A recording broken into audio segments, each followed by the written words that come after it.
lagi di sini bersama aku, Isra Sofina.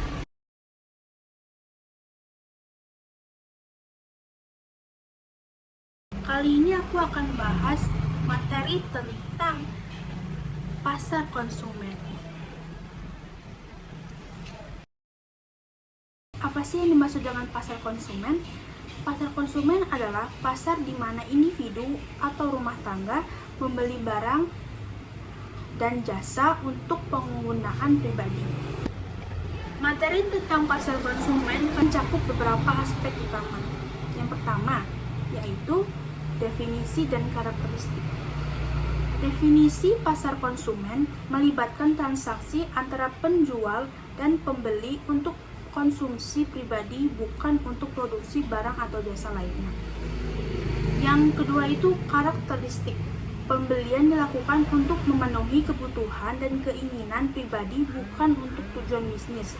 Pembelian adalah individu atau rumah tangga. Yang kedua itu segmentasi pasar, terbagi menjadi 4. Yang pertama, demografis, berdasarkan usia, jenis kelamin, pendapatan, pendidikan, dan status keluarga.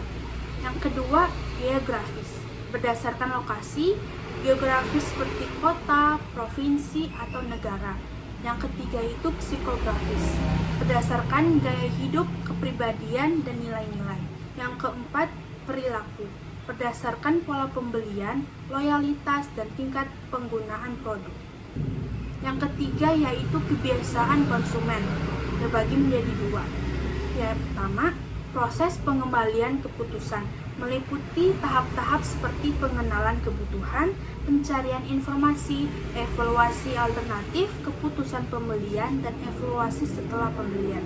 Yang kedua yaitu faktor yang mempengaruhi, faktor psikologis seperti motivasi, persepsi. Yang kedua sosial seperti keluarga, kelompok, referensi. Yang ketiga pribadi, pendapatan, gaya hidup. Yang keempat yaitu tren dan perubahan, terbagi menjadi 3. Yang pertama, digitalisasi, pengaruh e-commerce dan media sosial terhadap kebiasaan belanja. Yang kedua, kesadaran lingkungan, meningkatnya permintaan untuk produk ramah lingkungan dan berkelanjutan.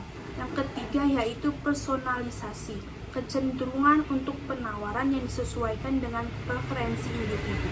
Yang kelima yaitu strategi pemasaran, terbagi 2. Yang pertama, positioning, cara perusahaan memposisikan produk atau layanan mereka di pasar konsumen. Yang kedua, pemasaran mix 4P, yaitu produk, harga, tempat, dan promosi yang dirancang untuk menarik konsumen.